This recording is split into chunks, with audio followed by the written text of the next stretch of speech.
Quem é Graça de verdade? A sua carreira política é inegável que é de muito sucesso, mas foi pausada devido ao resultado das últimas eleições. Como é que você tem encarado esse fato? Graça prefeita, vereadora, deputada, o que podemos esperar politicamente de você nesses próximos anos?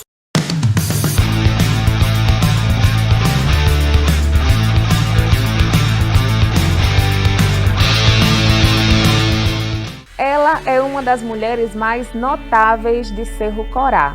Professora, vereadora por 2 mandatos, sendo a mais votada nas 2 eleições em que concorreu. E a primeira mulher eleita prefeita de Cerro Corá em mais de 60 anos de emancipação política. Uma mulher que soube transpor os limites da sociedade e entrou para a história. Graça Oliveira, que prazer realizar a estreia desse novo projeto com você. Seja muito bem-vinda. O prazer é todo meu participar da estreia deste projeto, né? Onde quero lhe parabenizar pela iniciativa. Acredito que será um sucesso e a importância maior que acho é você ter escolhido as mulheres, né? Nós sabemos que no nosso município nós temos muitas mulheres que teve e tem história do nosso município. Então, desde já, quero agradecer pela oportunidade e desejar muito sucesso. Quando se fala em Graça Oliveira, a primeira grande referência que a gente tem é a da política. Mas quem é Graça de verdade? Graça é professora, é graduada em pedagogia, especialista em psicopedagogia, gestão escolar, mestre em ciências da educação e filha de Manuel Abdias, Laura Maria, nascida e criada na zona rural. Meus pais agricultores, né, que eu tenho muito orgulho de dizer isso, e também analfabetos, mas que minha mãe tem uma sabedoria enorme. Graça, é bom falar nisso, né? A gente sabe que em outras ocasiões eu já vi você falar, a sua infância ela foi muito marcada pela simplicidade no campo, na Serra de Santana, junto com seus pais e com os seus irmãos. E como é que foi para você? A gente sabe que naquela época tudo era um pouco mais difícil, mais complicado. Como é que foi para você, né, esse processo de superação de uma realidade que tinha tudo para limitar os seus sonhos? Eu atribuo aos estudos, né? E agradeço a Deus, a meus pais por ter incentivado. Minha mãe é analfabeta, meu pai também, mas sempre incentivou os 6 filhos a estudarem. Comecei a estudar aos 7 anos de idade, não tive a educação infantil e era muito difícil a gente ir a pé. Concluí de 1ª a 4ª série na época na Escola Municipal Jarbas Passarinho e em seguida já fui fazer, na época era a 5ª série, e eu fui fazer a 5ª série na Escola Estadual Bina Avelino. E a pé, né? A gente saía de casa à tardezinha, 5h30, e à noite meu pai ia me buscar de bicicleta. Então, essa superação daquela menina tímida que mal falava, né? Eu agradeço, eu atribuo aos estudos, né? E já que falamos em infância, falamos também em sonhos, o que você, enquanto criança, desejava ser quando crescesse? Quando criança, eu brincava muito com minha irmã mais nova de ser professora, né? Já na época, como as condições nossas eram poucas, não tinha os recursos, a metodologia, os recursos didáticos, né? Que hoje nós temos quadros, você tem a facilidade de ter giz. Eu usava carvão naqueles tambores, naqueles silos de armazenar alimentos que meu pai tinha, e a gente usava lá o silo e eu ensinava a minha irmã, né? Eu quem alfabetizei a minha irmã mais nova. Então o meu sonho já era ser professora. E a sua juventude? Como é que foi a sua juventude? A minha juventude foi na zona rural mesmo, né? A gente só participava de festa com a presença dos pais. Ele não deixava a gente ir só, tinha muito ciúme da gente. E E que junto com as colegas, eu lembro que nós estudávamos em Lagoa Nova, o 2º grau já, íamos de bicicleta, na época era 12 moças, que ia toda tardezinha para Lagoa Nova e voltava no outro dia. E geralmente nos sábados havia uma aula.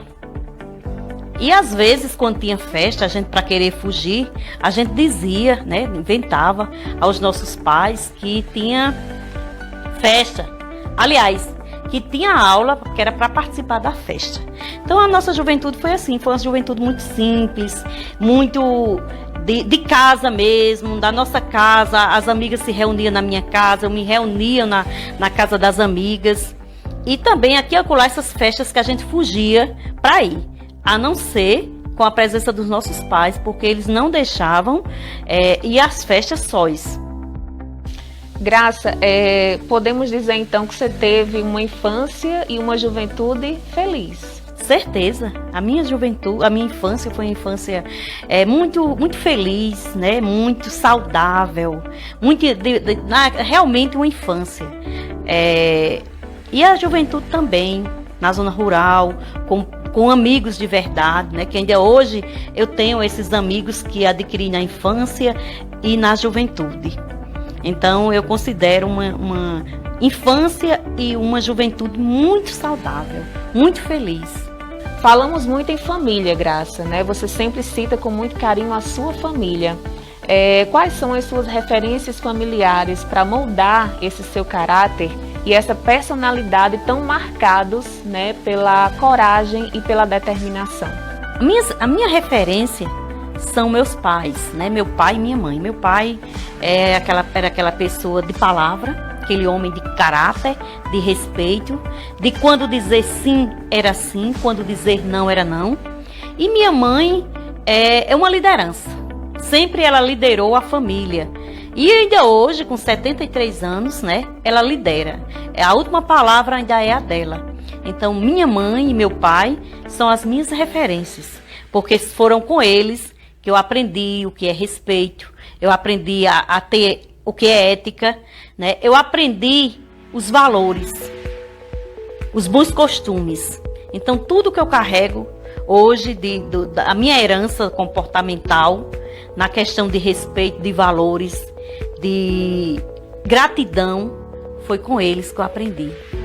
O projeto Mulheres que Inspiram, né, um projeto que eu estou lançando agora e é voltado especialmente a enaltecer a figura, a luta e os valores femininos. Dito isso, a gente destaca, né, a presença predominante de mulheres na sua família. E quem são essas mulheres, Graça, e em que é que elas te inspiram também? Minha mãe, como eu já citei, é uma mulher de grande inspiração para mim, né? Tem minha irmã Raimunda, que hoje é uma empresária de sucesso. Minha outra irmã mais nova, Vitória. E também a mais velha.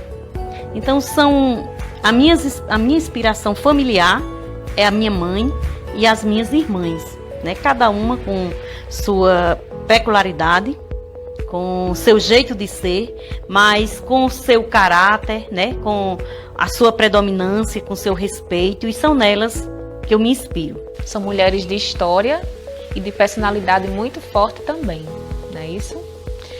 E, Graça, é impossível a gente falar de família, né, sem citar o seu esposo, Adevaldo. Juntos vocês formam um dos casais mais tradicionais de Cerro Corá. Qual a influência dele na sua trajetória de vida? Adevaldo é meu incentivador, né?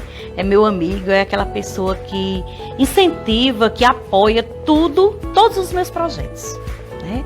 Desde a minha vida pessoal, a profissional, a política, todas as minhas ações, todas as minhas atividades, eu conto com o apoio de Adevaldo.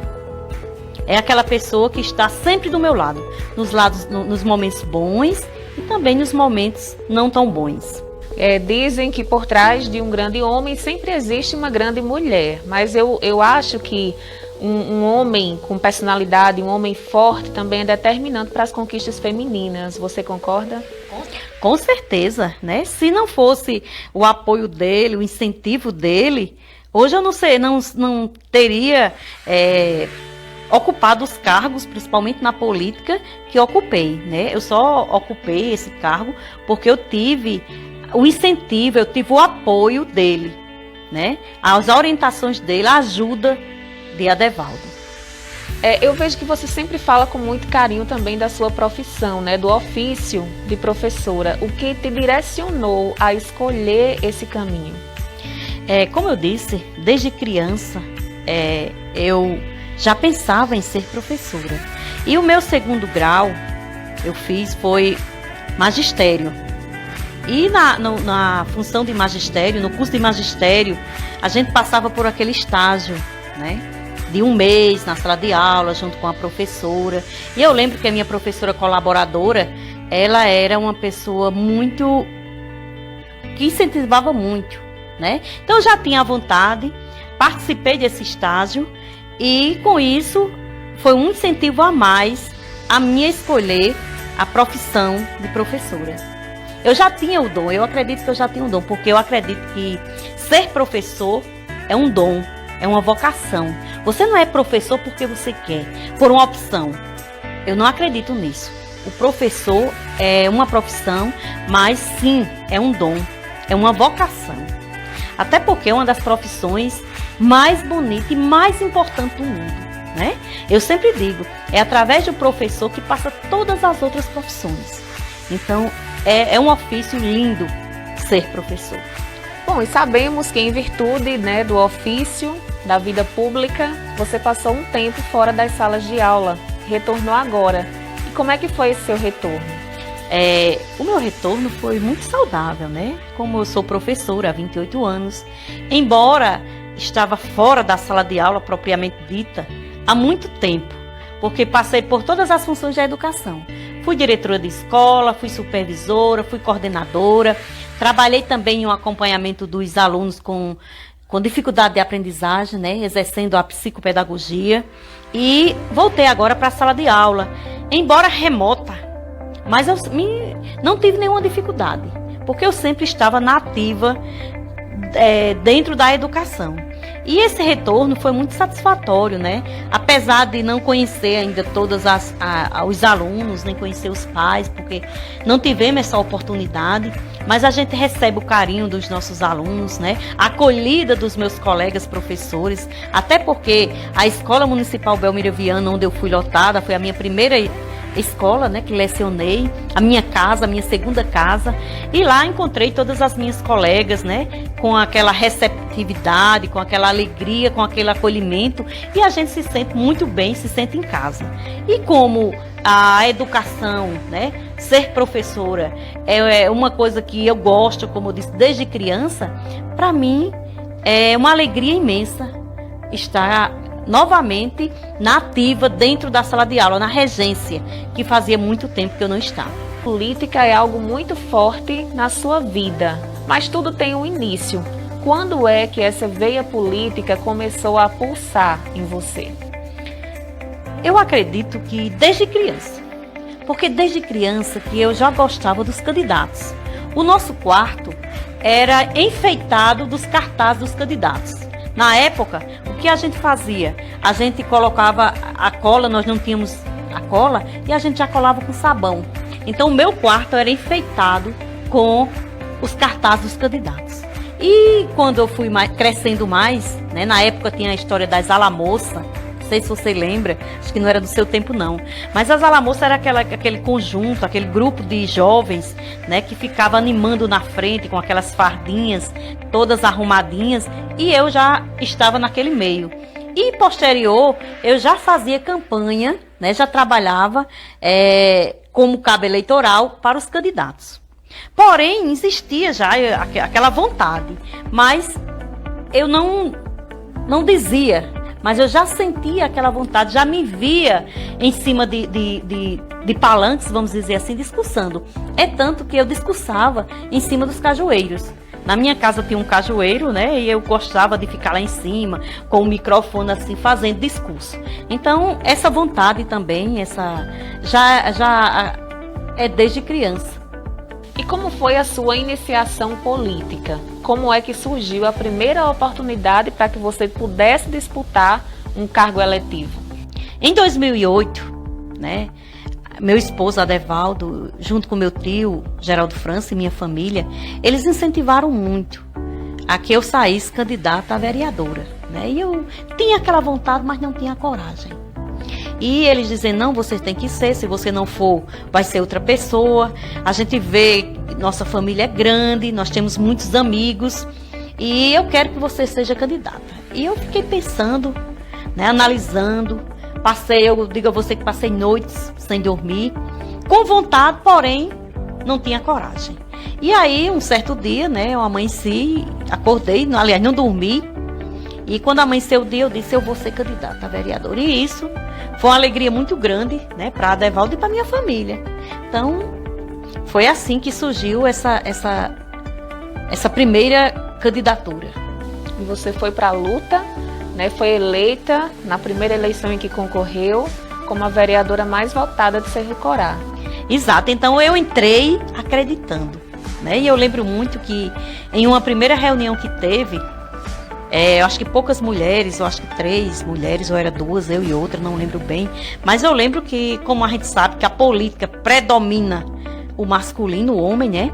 E aí, muitos olhares para mim, os homens, e chegaram a me perguntar se eu ia até o fim da campanha, né? E eu disse, vou.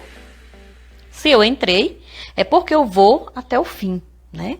E aí, para surpresa deles, de muitos, né, quando abriu as urnas, graças a Deus eu fui a mais votada. Nós sabemos que a grande maioria, né, grande parte dos políticos é composta por homens. E sabemos que a mulher, quando encara a vida pública, passa por muitos desafios. Quais foram os seus? Os meus, primeiro foi a questão financeira, né? Que as pessoas diziam, como é com a professora, no meu primeiro mandato. Uma professora não tem dinheiro, como é que ela vai concorrer? Então, o primeiro desafio foi esse, né? A questão financeira. E aí, a gente mostrou que a política, né? Claro que você precisa de dinheiro para uma campanha, né? Nós temos que o deslocamento, as visitas, isso precisa sim de um gasto, mas o que precisa ser é de você ter um certo conhecimento, ter uma base, né? Ter trabalho prestado também no município, e isso é o que mais importante. E o que eu vejo, a questão da pouca participação feminina na política, é porque as mulheres, muitas delas, elas não acreditam, né? Por a gente já ter essa cultura da política do homem ser machista, as mulheres, muitas delas, elas não querem submeter, porque a gente sabe que a política não é fácil, né? Você já foi vereadora e, infelizmente, é muito difícil para a mulher. A mulher, ela precisa ser realmente, ter coragem, né? Gostar. Eu digo muito que na política só permanece quem gosta e quem tem coragem, porque não é fácil, né? Principalmente para nós mulheres. É tanto que Cerro Corá, com 67 anos em emancipação política, só teve 8 mulheres na política, né? E é assim, infelizmente, a participação da mulher ainda é muito tímida. Precisamos de mais mulheres na política, né? Porque a mulher, ela também é capaz, ela também sabe, ela também tem seus direitos, né? E eu costumo dizer que nós não queremos ser mais nem menos que os homens, mas nós temos o mesmo direito e temos que ocupar os nossos espaços. E foram 2 mandatos como vereadora, né, sempre sendo a mais votada nas eleições para o Legislativo e a primeira mulher eleita prefeita de Cerro Corá. Como é que você se sente olhando sua trajetória e percebendo quão longe já pôde chegar? Eu me sinto feliz, me sinto muito feliz, né? E é como eu digo, agradeço a Deus, agradeço ao povo. E fico feliz em poder ter administrado esse município, apesar das dificuldades, que a gente sabe que não é fácil, mas que ter tido a oportunidade de fazer muito, né? De ter trabalhado muito, do homem do campo à cidade, né? Do agricultor ao empresário, todos estes segmentos teve a colaboração, né? Teve o nosso incentivo. Então, me sinto feliz, lisonjeada, né, com esse título de ter sido a primeira mulher prefeita de Cerro Corá. E só tenho a agradecer ao povo por ter me dado esse título, por ter me dado essa oportunidade. E fácil não foi, como você sabe, né? Tivemos muitas dificuldades, fui muito perseguida, né? Acredito que por ser mulher, porque muitas pessoas, principalmente os homens, eles acham que a mulher é um sexo frágil, que a mulher chora por tudo, que a mulher desiste fácil, né? E aí não foi. Apesar das dificuldades, dos afastamentos que tive, desnecessário, fui até o final, fiz uma boa administração e mostrei ao povo, à população, que mulher também sabe administrar.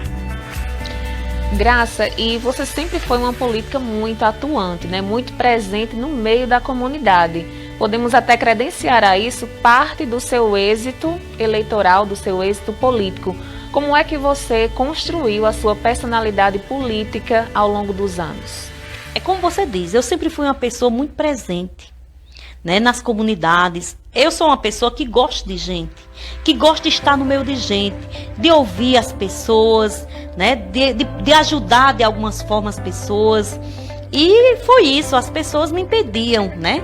As pessoas me impediram para me ser vereadora, as pessoas me impediram para me ser candidata a prefeita.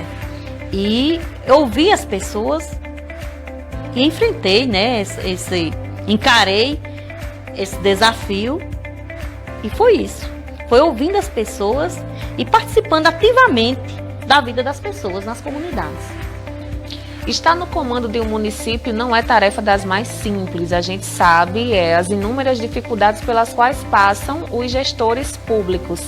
Era como você imaginava ou foi ainda mais difícil?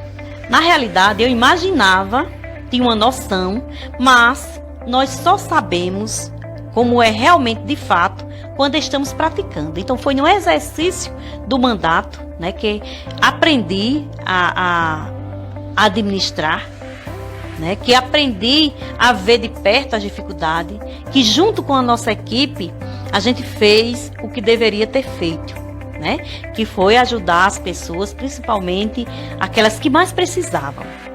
Então não foi como eu pensava, mas como eu já tinha uma noção, né, já tinha uma certa experiência de fazer parte da administração, como fui diretora de escola, que é uma coisa pequena em relação ao município, mas já é uma experiência de administrar, né? Então, foi na prática que realmente eu aprendi. Eu vi como seria o exercício de administrar. E ser a primeira mulher eleita prefeita de Cerro Corá lhe trouxe ainda mais responsabilidade ao assumir o cargo? Ah, com certeza, né? A responsabilidade foi muito grande. Você ser a mãe de 11.300 habitantes, né? Porque você está à frente do município, você está administrando para todos. Então, eu me sentia a mãe da população. Então, é uma responsabilidade muito grande, porém muito gratificante também. Graça, a sua carreira política é inegável que é de muito sucesso, mas foi pausada devido ao resultado das últimas eleições. Como é que você tem encarado esse fato? Eu encaro normal, né? Faz parte da política, do jogo. Nós temos que estar preparados. Quando você submete a uma campanha eleitoral, você tem que pensar no êxito e no não êxito.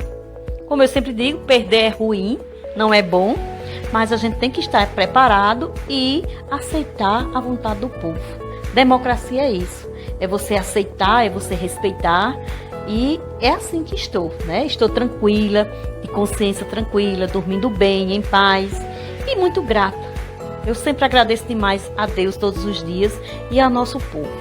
Foram 12 anos na política, 2 mandatos como vereadora, 1 como prefeita, e agora essa pausa, como é que você tem vivenciado?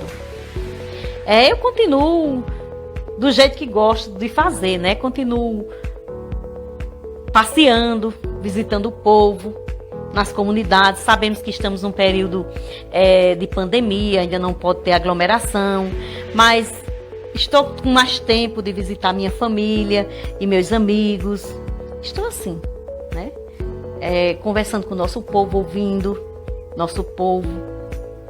A luta continua. Esse resultado inesperado das eleições de 2020 mudou a sua percepção acerca da política? Não. Nós sabemos que faz parte, como eu já disse, do jogo político, o êxito e o não êxito, né? Cada política é uma história e a gente tem que respeitar a democracia, a vontade do povo. E eu continuo com a mesma percepção, né, de que política é uma coisa séria, de que só entra para a política quem gosta, quem tem coragem, e que política é coisa de homem e coisa de mulher também. Dito isso, eu lhe pergunto, Graça prefeita, vereadora, deputada, o que podemos esperar politicamente de você nesses próximos anos? A professora Graça, né, continua na luta e o tempo dirá, né? Gosto da política, gosto de gente, gosto de estar com o povo e é assim, vamos aguardar e Deus proverá. Graça, você se considera, diante de tudo que a gente viu e ouviu nessa entrevista, uma mulher inspiradora? Eu fico muito feliz quando eu escuto, ouço de algumas mulheres dizer que eu sou exemplo, que eu sou inspiração. Então isso me deixa lisonjeada, né? Ter essas seguidoras, vamos dizer assim, essas fãs que diz que eu sou inspiração. E qual seria a maior inspiração que você gostaria de deixar para a vida de outras mulheres? A coragem, a garra, a vontade, dizer que a mulher ela é capaz. Ela pode exercer qualquer função, qualquer cargo e que lugar de mulher é onde ela quiser.